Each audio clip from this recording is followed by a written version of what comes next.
Hi, and welcome to another PSCA roundtable discussion. Currently, we're with different leaders from different state associations to discuss about ways that we can best support our students. Again, I'm Steve Sharp. I'm the president-elect for the Pennsylvania School Counseling Association. I'd like everyone else to introduce themselves at this point. I'm Dave Lillenstein. I'm president of the Association of School Psychologists of Pennsylvania.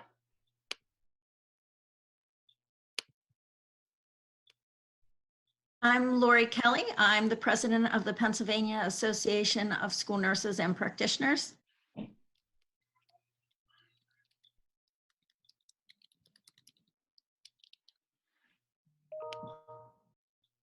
Carrie Jackson. I'm a school psychologist in private practice in Pennsylvania and a trainer of school psychology students at Youngstown State University. Good morning, everyone. My name is Dr. Nicole Holland-Sims. I'm an educational consultant for the PATTAN system, the Pennsylvania Training and Technical Assistance Network, and currently supporting the Department of Education around equitable practices.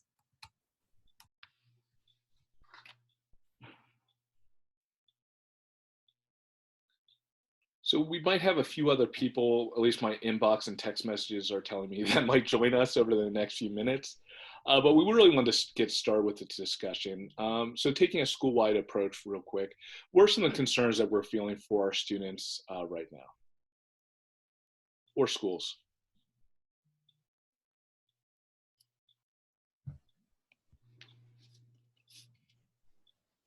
I mean, one of the concerns that we're hearing is that I think in general, at least I'm hopeful, that districts are making an attempt to ensure that everybody is having access to devices and to internet.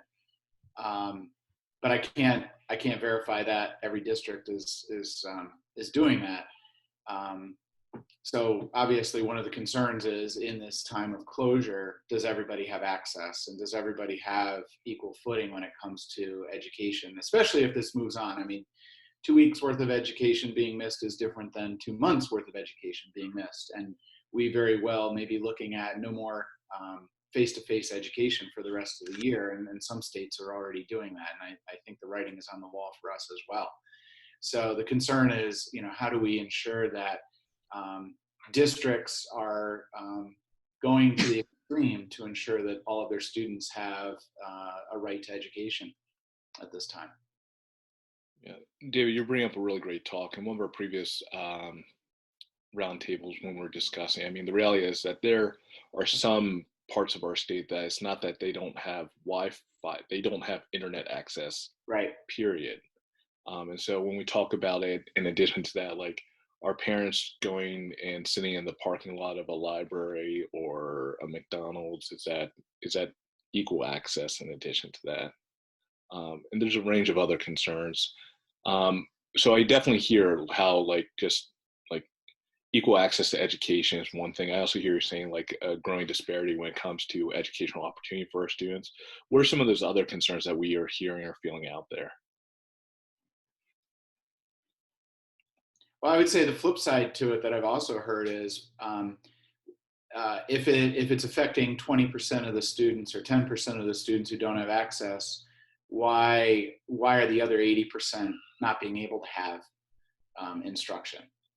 So, I hope that this doesn't lead to increased resentment either. And how do we address that? Yeah. Unfortunately, also, our society is not very understanding. Yeah. We have a recent addition to the call right now, Dr. Jason Peterson in the house. So right now, we're talking about just some of our overarching concerns that we're sharing for our students right now. So we've talked a little bit as far as access to education. We've talked about that's been where we've just really gotten started at this point. I know in addition to that, just as we're talking about, as far as the overarching health concerns as part of COVID is one part, but there's just a rising echo that I feel coming across the state as far as student mental health and how there are a rise of student mental health concerns. Has anyone been hearing anything about that or has some insight? haven't heard specifically any reports, but I mean, I think it's only reasonable to conclude that this is a very ambiguous and stressful time. And so we're going to see that happening. I think I would just assume that there's a rise as opposed to not. Yeah. Yeah. So, I mean, student mental health has been a really big concern that I know has been growing, period. Um, but particularly in this time, I can only imagine that's going to exacerbate those concerns. Lori, what are some of the student health concerns that you've been hearing, at least from your membership, or that you would share from your expertise? I have heard about an increase in reports on Childline, increase in reports in the child abuse.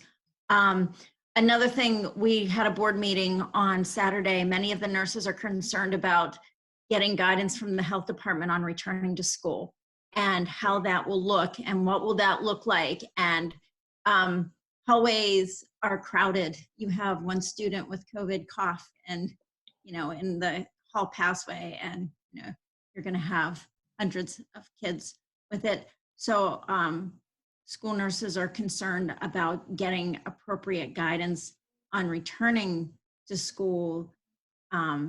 What will that look like? How will we manage it? What will the infection control look like at that point? What's the guidance going to be? I think that's a large part of our focus right now. How to reach our students with chronic health issues. You know, we're trying our best to reach out to kids with chronic health issues through email and communicate, but not sure. Also concerned about how students are coping if they have family members who are ill, how they're impacted with that. And clearly that's going to impact their learning, even if they're not sick themselves, if they have a parent or a grandparent who is ill, and how that will impact their ability to learn.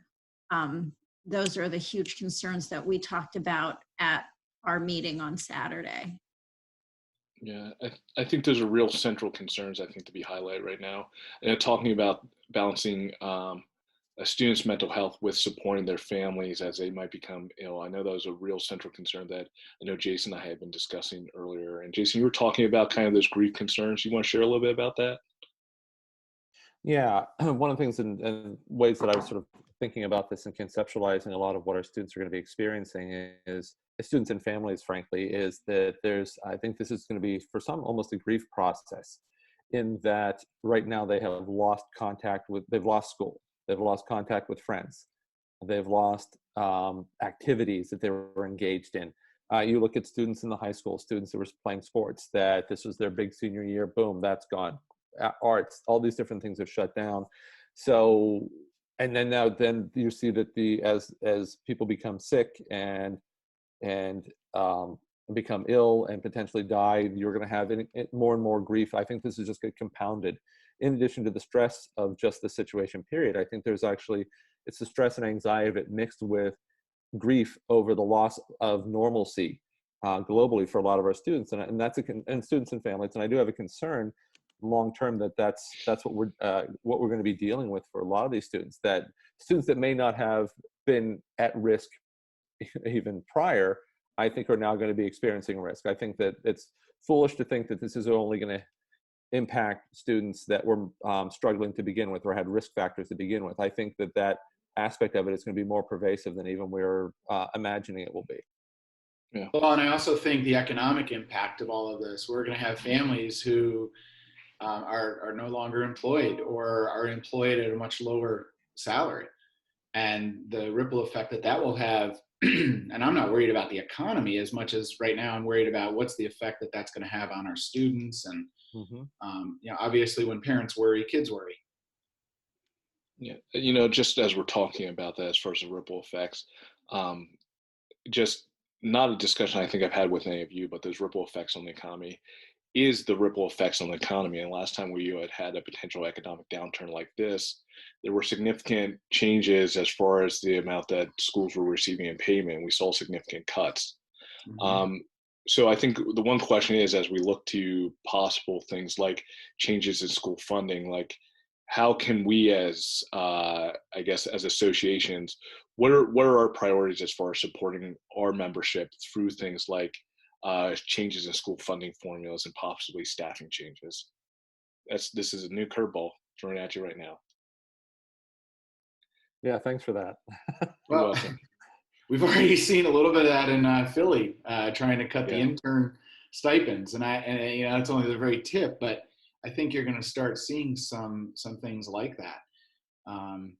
You know, this is also happening at a time when budgets are being negotiated, and what does this mean for budgets? The state is not getting their revenue as they normally get it at this time of the year, and so the state then doesn't know how much money they have to send out to the districts. So then the districts are left with, what do we do with our budgets? And you know, this is all coming at a time when districts are actually starting to think about adding and increasing services to help mental health and mental wellness in our schools. And now, do we not just find ourselves in a situation where that's put on hold, but also we're looking at preserving what we do have?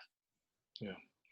You know, one thing I appreciated during the last economic downturn is where our school, like many other school districts, was looking to furlough and not fill positions. They did reinvest in school counselors and support services. I felt that was something unique that we're seeing, and that's how I'm here today.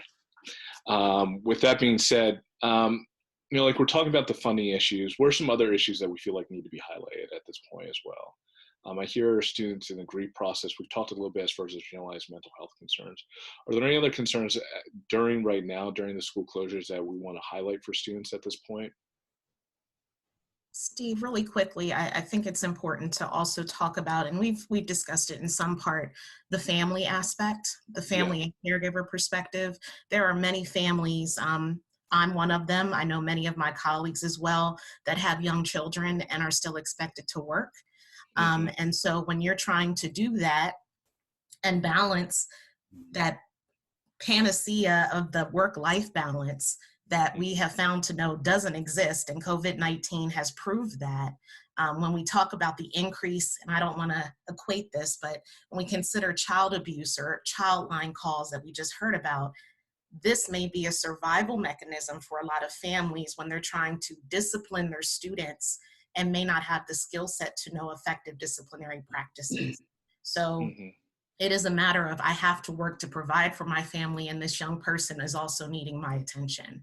So just keeping that family perspective in mind as we support and provide structures and strategies is important. That's some excellent feedback. I mean, when we talk about just through the lens of equity, which I know for many of us has been kind of the central conversation, it goes in so many different ways, of which we're already talking about, is again, like the disproportionate access to education, the disproportionate impact on families and students sometimes absorbing roles of caregiver at the same time being learner, or parents sometimes simultaneously having to be educator and working intensive jobs. Access, I mean, one of the big things that we were talking about before, David, I know you talked about Philadelphia and their internships, but also is just one of the central things, like there are school districts out there where just basic material resources like food are something that are alarmingly scarce. I think we need to highlight as far as those concerns, I guess, we're talking a lot for the concerns, but I hear the tone and tenor of our conversation shifting. What are some key issues that we can keep in mind as far as through our own professional lenses on how to support students either now during the school closures, or when we talk about re-engaging our students afterwards? I think, Laura, you already started to tee that up a little bit.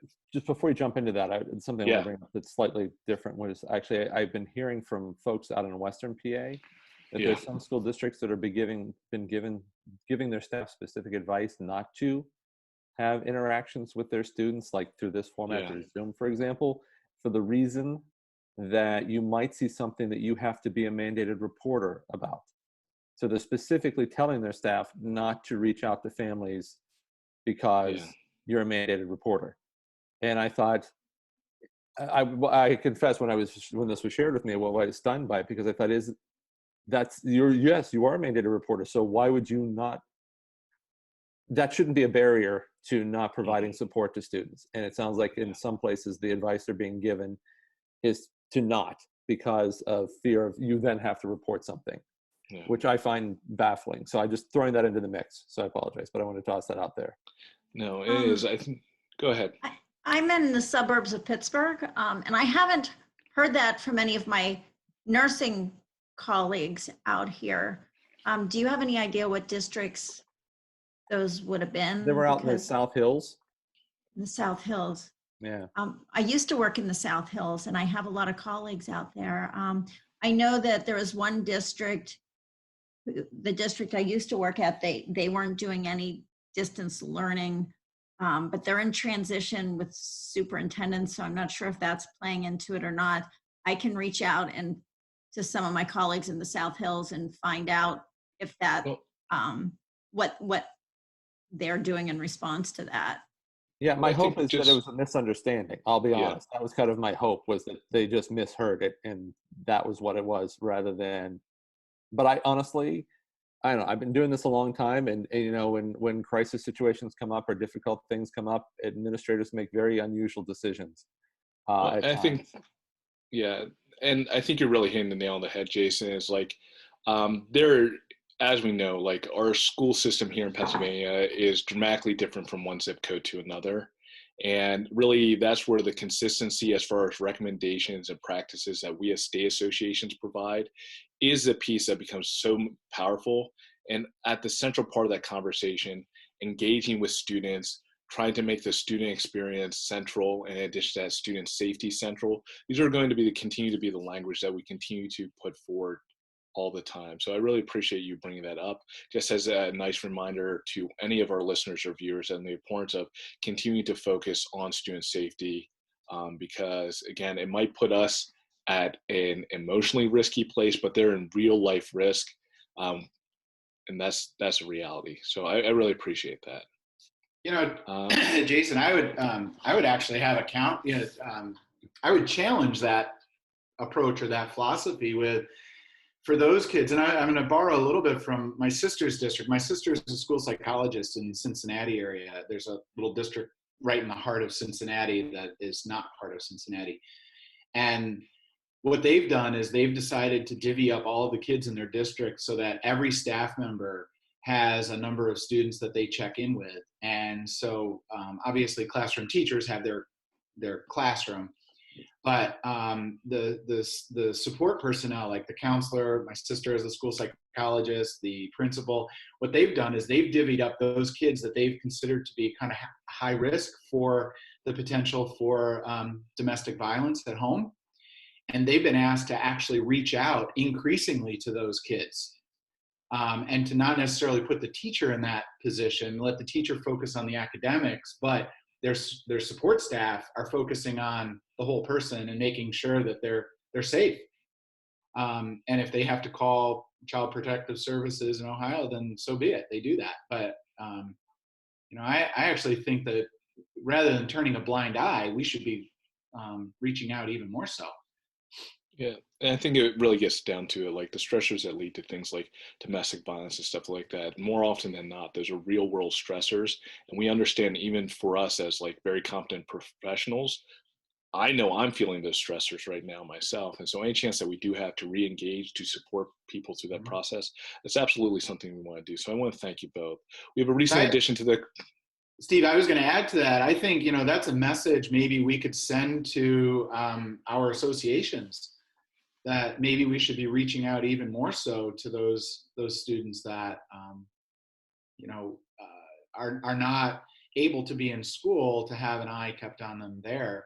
So maybe we should be reaching out to keep a closer eye on them now that they're at home. And I think beyond that, I'm sorry.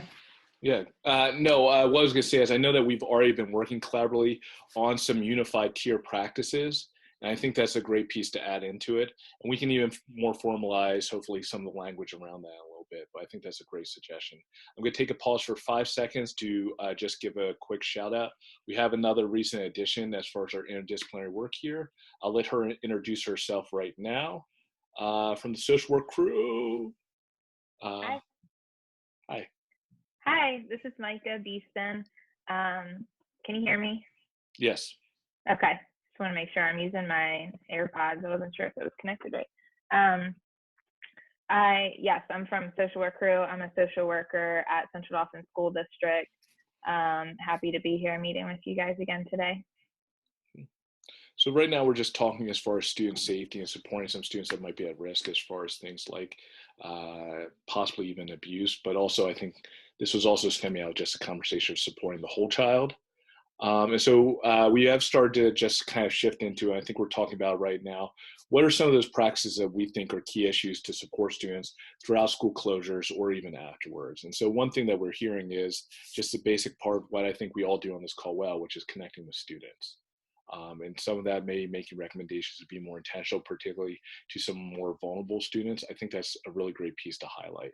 But what are some of those other thoughts that we're hearing out on the call right now? Another thing for reaching out is our district we're trying to get our attendance situated where kids are signing on to our computer. We're fortunate in that we don't struggle as much with kids not having access. So what we're doing is as kids log on, taking attendance to that, and then we're going to divvy up the kids who aren't logging in and reach out to those families to find out what the barriers are for them participating in the education. Is it an internet issue? Is it a lack of motivation issue? What's the issue that's keeping them from logging on to access their remote learning opportunities? So that's another means to kind of case find the kids that need a little extra support to access the online learning environment that we're trying to provide in North Allegheny. Nice. So here again, some of that connection, that contact piece, the attendance piece was nice.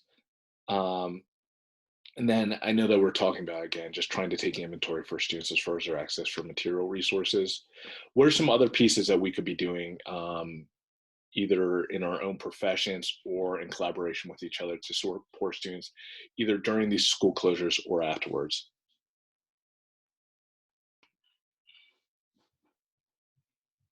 I know, at least for my own self, at least what I've been directing our staff to do and trying to do a lot of work myself is just, we know like our continuum mental health services have already been stretched well before any school closures, and let alone as we were talking before, some of those concerns as far as student mental health.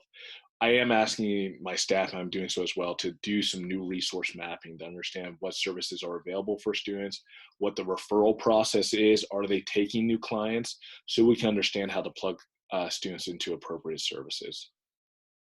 What are some of those other thoughts as far as supporting students either now or following the school closures?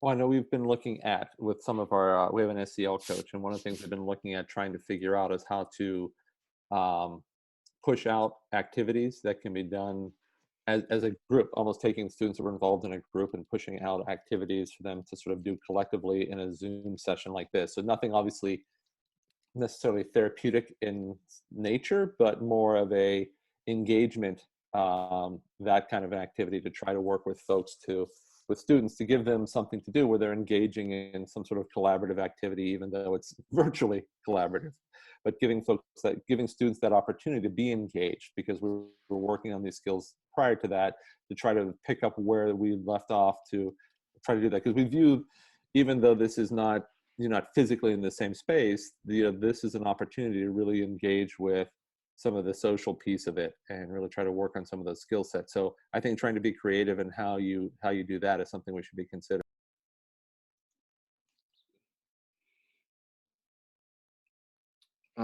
What are some other thoughts out there as far as supporting students? I know like social emotional engagement is a big piece of it.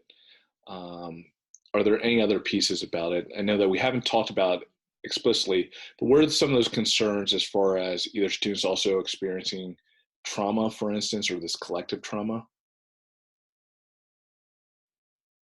I think, and talking to some other social workers, there's opinions, kind of varying opinions on this. Some people, I kind of came in late in your conversation, but some people are feeling like we should connect more, that we should be reaching out to the students that we've had concerns from even when we were together. And then there's other people who are feeling that you know, we need to kind of slow our roll a little bit. We might be opening up, you know, a can of worms that we're not really prepared to deal with. And I think that's something that we're still trying to sort out in each one of our roles and maybe in our districts, about how just, you know, how connected are we going to be with these families when we're essentially serving them in their home? Like, whose jurisdiction is that falling under? Is that falling under, you know, maybe their mental health providers that they do already have at the school, or is that falling under now us, since we are connected with them at home from school? And I don't have an answer for that yet. I think it's still something that we're sorting through. Yeah. Micah, I share some of those same concerns. We had a Zoom with our department last week, and I would say probably the majority is kind of like, I don't want to even start into that conversation, which is really discouraging to me, because like you're saying, like, we have a lot of kids that we know have a lot of concerns, and home being the most toxic environment for them. So how are we meeting their needs? I just got off a faculty meeting with just our guidance department, and the union rep president was on there, and what she's getting from people is that we're using our personal cell phones. So that's a problem. And just some of those little, like, stupid little things. And I'm glad the principal spoke to that, and he said that's, you know, he believes it's ridiculous to be. I get it though, but there's ways you can block your number. So they're advising people to use Google Voice as a way to connect. And then a counselor actually said a parent emailed her yesterday and said her student's really struggling, and she knows a student, and she said, I called them. She's like, I believe that's within my role. If we were at school, I would call them. So why is that any different? So I guess that's still the issue, even for us as school psychologists. What are our roles going to look like? Because I can't test anyone. That's not my only role. But if that's what I'm being distilled down to in this moment, there's concerns for the school psychologist. If we're just going to be issuing perms when we come back to school, then we're going to be trapped into that role and not being able to help with any of the mental health needs. I know for the counseling department, they have gotten direction from their director that they are not supposed to be doing any type of telecounseling or anything to that degree. I know there's another principal that said absolutely under no circumstances do I want you contacting students. So it's not really clear, but I'm hearing more of it's just don't even open that Pandora's box like you're saying, Micah. But I think that's going to have to change. That's definitely it kind of shifted. I feel like maybe the first week people were feeling like, okay, like we could maybe connect with kids when, you know, in a couple of weeks here. And then I think when it actually became a reality that this is going to be a reality for a while, then it was like, oh wait, like we shouldn't touch this. Like, let's stay in our roles. And I can't, like, it's hard for me to say. I can't even say like what's right or wrong. You really don't know. And it probably depends on a million different things. I think people are really concerned about their liability now working from home, and then even just how to help students, like, you know, besides opening up Pandora's box and referring to crisis constantly. I think that's what some people are thinking that this is going to turn into. Yeah, and I know our True North I'm going to interject here people. I'm going to interject for two things. First, you're providing great information. Could you introduce yourself, please? Me? Yes, hi. Oh, Amber Sessom, school psychologist, Central Dauphin High School. Sorry. Thank you very much. I had another Zoom. And just off of that, I mean, like, the reality is, I think the central part of what we're discussing right now, whether it be from school psychologists, social workers, school nurses, or school counselors, I think there's just a basic conversation which we need to encapsulate, which are two different pieces. Like, we don't want to open Pandora's box, but we didn't, and the box is already open. It's been open for well over a month now. And then the second part, which is, to be clear, is the same thing that we know that our teachers are doing right now, and our administrators, and our custodians, and everyone else. Our roles are changing if they have not already changed. And so our chance, again, to refocus it on the people on this call is, like, how do we foresee or forecast in what ways are our roles changing? Because, like, really, we can provide some of those guidance to some of those boots on the ground as far as what parts of their new roles to capture, what to lean into and what parts do they need to just really seek additional guidance, because again, I think it's chaotic for all of us out there. Yeah, I think that's really needed, Steve. Like it's really needed, because I think, you know, as our psychology department is just feeling overwhelmed, and that we're just going to be cranking out assessments when we get back. And I keep trying to tell them that's not our only role. Well, what are we going to do? Because now all these other kids are probably going to getting referrals for evaluations. And I'm like, well, they haven't had adequate instruction. So how are we moving into testing? But they're like, what else are we going to do though? They're going to need support. So all of those kind of things, I think those are some of the things we have to think about, and what can we do being proactive instead of reacting and waiting until August. Well, you know, maybe I'm being overly optimistic, but you know, I could view every issue as an opportunity, and I think if nothing else, this provides an opportunity for us to demonstrate that the skill set that school psychs in particular, I'll bring us up. There's more that we can offer, and should have been offering all along. And the fact that we are not in the position right now to do a lot in the ways of assessment is a way for us to highlight that aspect of it. Yep. And then coming back, I know that we've been discussing what is sort of the framework for addressing these concerns? How do we identify globally students that are, I mean, obviously students are going to be at risk when they return, when we all return. So how are we doing that in a systematic way that is proactive rather than reactive?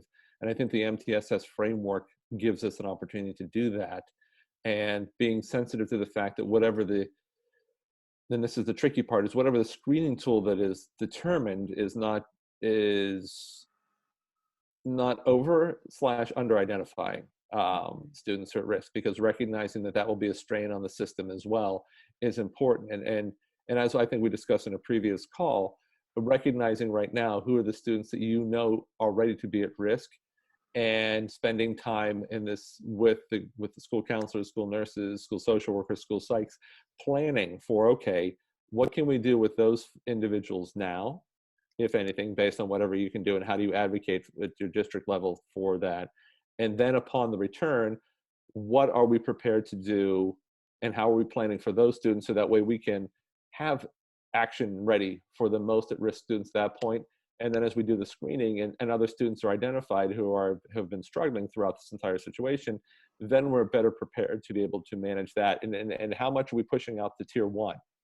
I think we need to be pushing a lot out at tier 1 to get our hands around this situation, because the scale of it is not something that any student services department all by itself is going to be able to manage. Right. So it's really, how do we share this responsibility across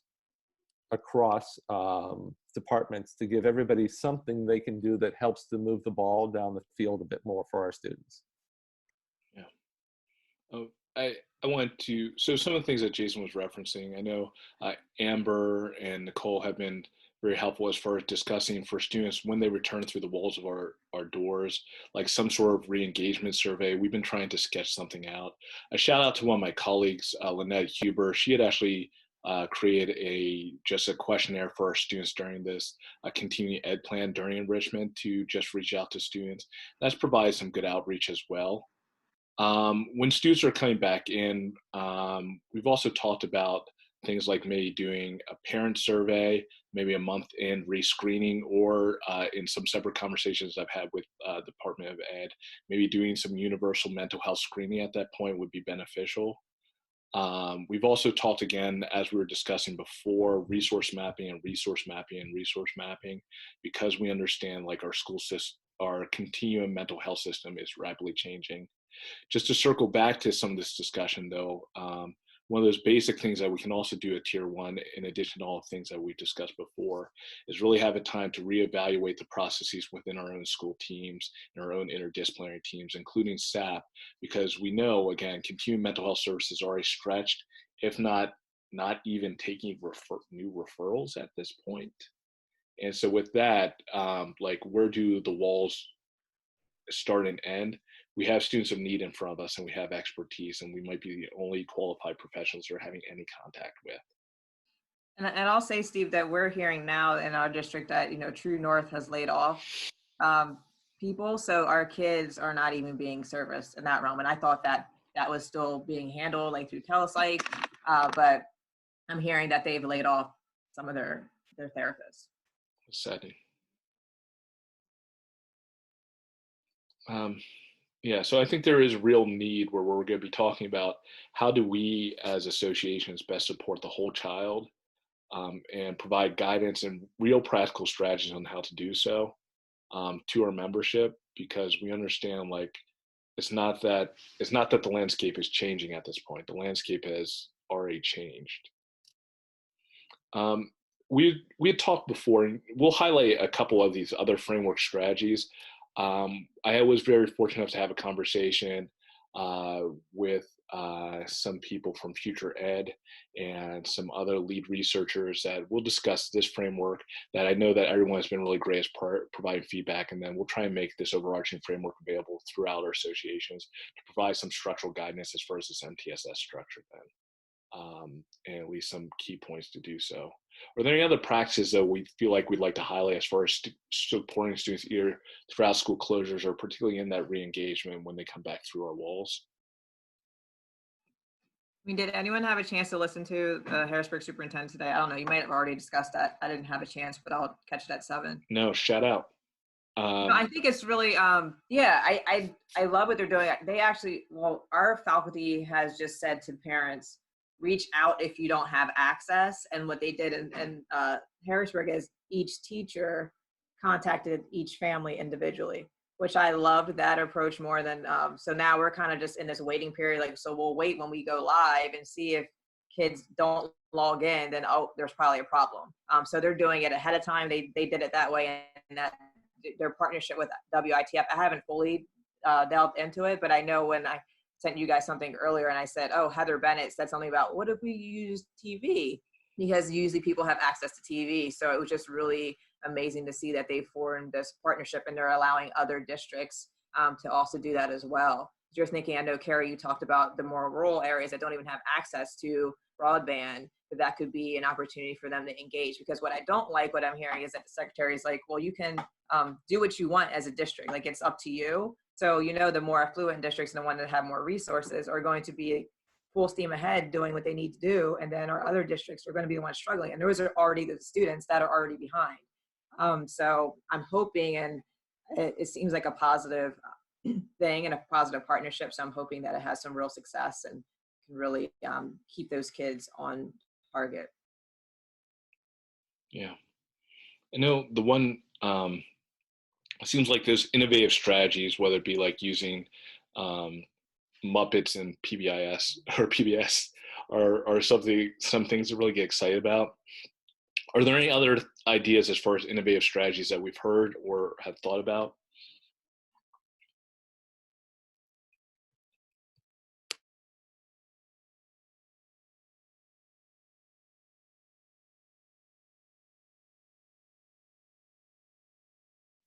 You know, the one part that I really wanted to kind of highlight is kind of conversations like this. When it comes to reaching out to families for students who are not engaging, from, as Lori was talking before, from an attendance standpoint, whether it be virtually or especially once we return to school, this is where I think our collaboration can be really essential, whether it be collaborating with our school nurses and our social workers to re-engage families for our students who are medically fragile or have some mental health concerns or realistic concerns as far as returning to schools. These are some places where I think our work together becomes especially more important.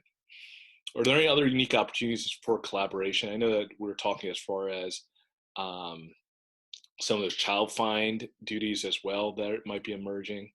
What are some things that we're thinking as far as unique opportunities for psychologists to work with social workers and counselors and nurses? What are some of those key areas? I know, you know, what we've been trying to do in our district is to collaborate at least with the guidance counselors, so that we're not reinventing the wheel and kind of doing two separate things. You know, the guidance counselor chairs, school counselor chairs. Sorry, school counselor chairs. Old habits die hard. Reached out to us because we were at times putting out, you know, similar information to the same schools or the same people. So we're trying to now go forward and kind of collaborate on that and send out the same information as a team instead of separate entities. So that's just kind of starting to happen, I'd say, in the past week. And I think that's something, even just in the spirit of our call last week and just some of the discussion we're having, more chances that we had to collaborate as far as those social emotional learning resources and tools to guide both our families and students. I think those are going to be great opportunities. Are there other places as far as unique opportunities besides not reduplicating resources, being more deliberate with our communication? Are there any other thoughts that we're thinking as far as unique opportunities for collaboration? Steve, this is Nicole. You may have mentioned it already. Part of what you said you're doing in your district is around community resource mapping. And I would just highly encourage the associations to consider how to do that collaborative effort around that process, because now more than ever, people really don't know who's still open.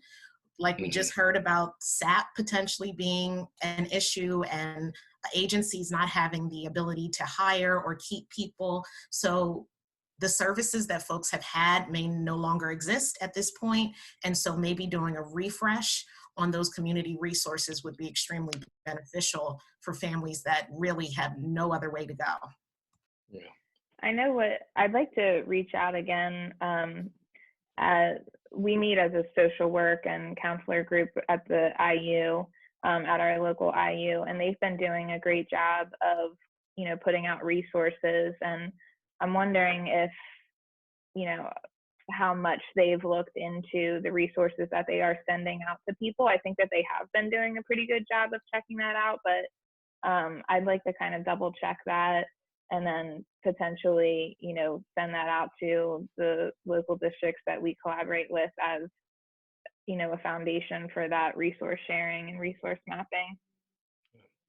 There are, other online resources as well. There's BetterHelp and Talkspace, which are the leading online therapy groups. There's also one that's uniquely titled called Teen Counseling, which provides counseling for adolescents, which is also available out there as well. And this isn't as an endorsement for all, but just to make sure these are the leading online therapy resources. For psychiatric services, there's Doctors on Demand, which provides free assessments. And then for psychiatry, the largest is MD Live. So I have some tools that for resource mapping that I've shared out with my staff that I'll happily share with the rest of you, that we can hopefully create something a little bit more uniform as well. Well, that would be great if you could actually, Steve, because what we can then do is push it out to our respective associations and remind folks, because that's a great point. And I'll be perfectly frank, one I hadn't considered is, oh my gosh, yes, we probably should be redoing that in this time. And there may be others, I'm sure there are others that are much more brilliant than I that have already thought of that. But we should definitely be reminding folks that's an activity they should engage in. Yeah. Particularly while we have time on our hands, I think this is a good use of that time. In addition to that, the one thing I'm also reiterating is this is a process we should be doing now and probably looking to redo whenever things start to normalize and doors start to open again too, because just who knows. Any other closing thoughts for the rest of the group? And Nicole, thank you for that feedback. I think that was helpful. Anything else as far as closing thoughts for the rest of the group?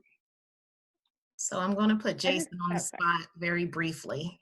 Jason always taught us when we were interns that there's a term around school psychology, and I would encourage our school counselors, our school social workers to use this term too. So Jason, what are we always supposed to be? Generally what? Generally useful. Gosh, I was like, oh my gosh, Nicole, you put me on the spot. I wasn't sure where you were going, but yes, be generally useful. I'm glad I totally hadn't thought of that, but yes, as she pointed out, we always tell our interns, that's your opportunity, is to be generally useful. So that's just a closing comment that I think as we think of our new ascension into a new role, there's an opportunity to remain generally useful because we have the skill sets to really make strong differences for families and children. So I just think that's a great way to part. I'm just going to be clear. The title of this roundtable discussion will now be generally useful. And Jason, that I will attribute that to you, but I'll be adopting that into my own lexicon as well. So thank you for that. Happy to do it. Anything else? Lori, Micah, David. I just had one Carrie. question Yeah. in talking about being generally useful. I thought not the district that I work in, but the district that my kids go to school in sent out kind of a laundry list of what every staff responsibilities were going to be during, this time that we're working online, and kind of the expectations for parents, the expectations for students, it was like, I don't know, 12 pages long or something like that. I thought it was very interesting to read, and I like to see what like each staff member was going to be doing, and even like the social workers in that district, had a long list of the things that they were going to be taking care of during this time. And the district that I work in hasn't put anything together like that I know of yet.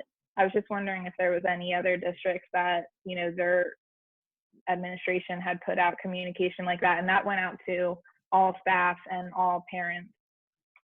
Yeah, Micah, my children's home district did the same thing. Our district did as well.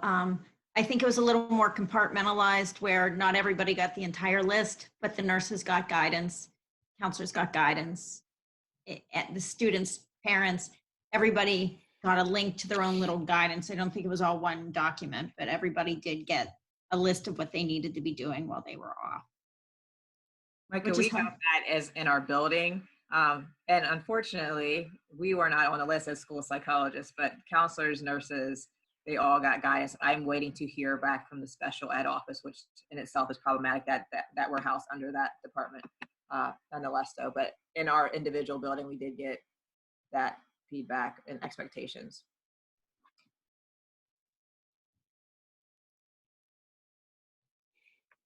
Any Okay, other? I was just curious. Thanks. Any other closing thoughts or final thoughts as we're wrapping up? Carrie, Lori, Dave? I think that it's wonderful we're thinking about connecting with kids, but I'm finding that it's important for us to take care of ourselves as well. We're not good to anybody if we're not taking care of ourselves.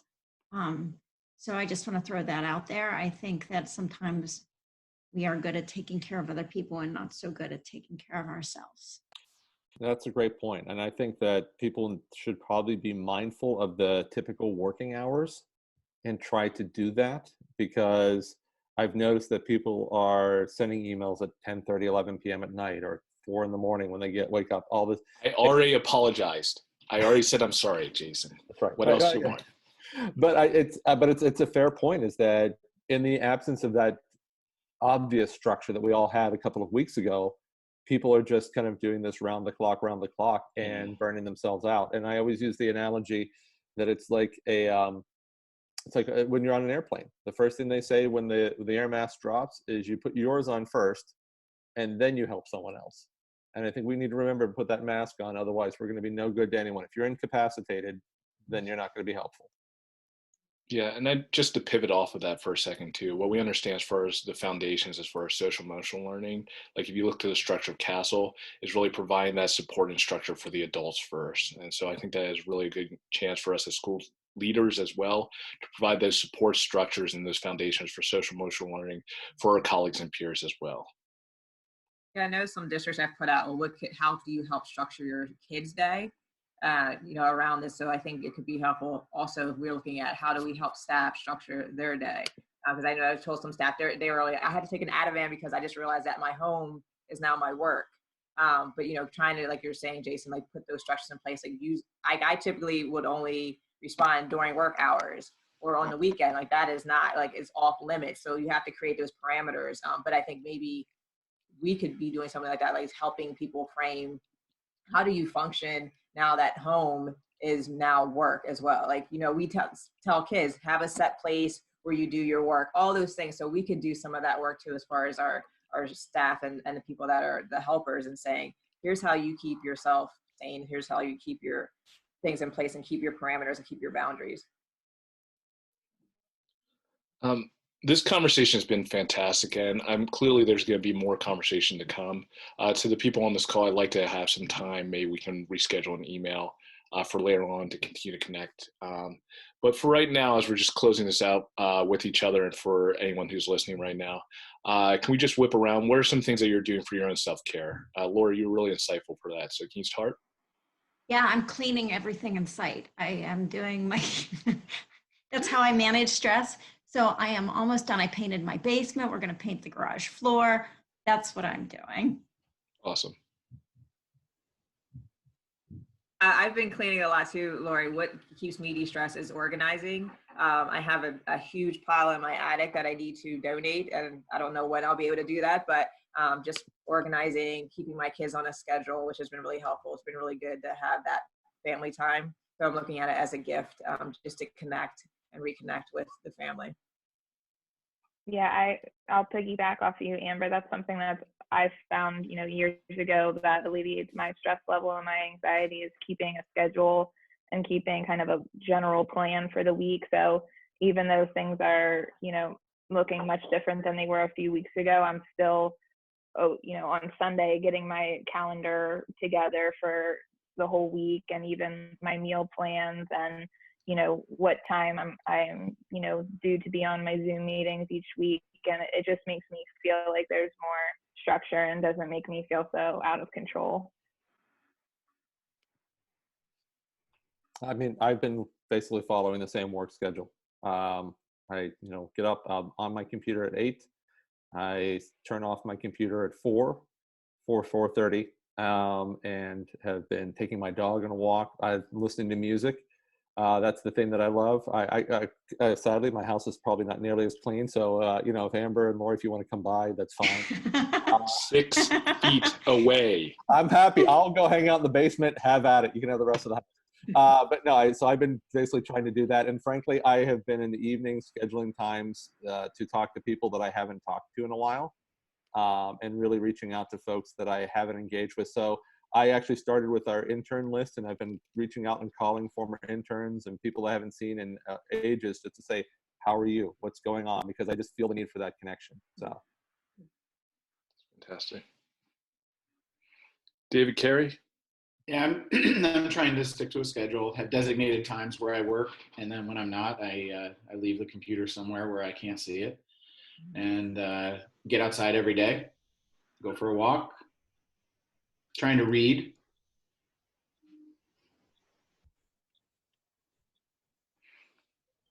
Yes, a blast.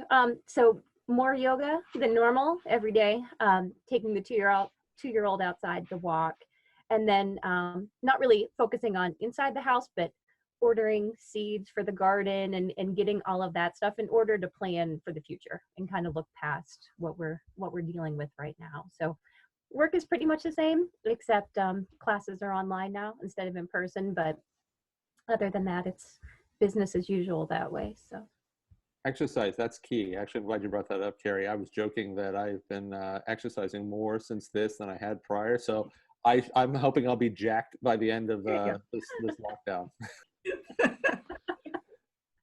Dwight, late edition, but still appreciated. What have you been doing to take care of yourself? Okay, so can everybody hear me? Yep. Okay, so I got my trusty notes here. So what I do, and I've been doing this forever, is that as things come up in my brain, I kind of write them down, and then I write down hopefully a time I can get to them, and then I put the times in my Google Calendar. So I'm trying to keep my same routine. I also exercise, so I have my elliptical and my treadmill back here. So I'm really trying to keep my same routine to keep my sanity, because when my routine is off, it's just not good for me. So I'm really trying to keep my routine. So that's awesome. Yeah. Where's Nicole? How are you? Nicole, where you at? I'm here. Thanks, Amber. It's really a lot of what all you have all said already. Maintaining that routine is so crucial for me. And then as far as what I do to kind of decompress, it's really been on the weekends, to be perfectly honest. The weeks are long and arduous, but the weekend is definitely when I have made it Nicole time, family time, and that's what I use as my decompression. That's awesome. I've been trying to go through the entire Disney Plus library. We currently just finished bed knobs and broomsticks. I'm just saying, you have witches, you got traveling, you got cartoons, and you fight Nazis. Just sign up for that. But most importantly, we want to thank everyone on the call for taking time to share their insights. Please know that we're going to continue to do the work for all of our memberships and all of our members and everyone in our professions, both on and off camera right now. So the hustle's not stopping. On behalf of the Pennsylvania School Counseling Association, someone want to grab their own association? The Association of School Psychologists of Pennsylvania. Pennsylvania Association of School Nurses and Practitioners. Pennsylvania School Social Work Professionals. And Nicole can be like, in all of education. Yeah. We want to thank you for listening. Please stay safe, stay healthy, and stay connected. Thanks.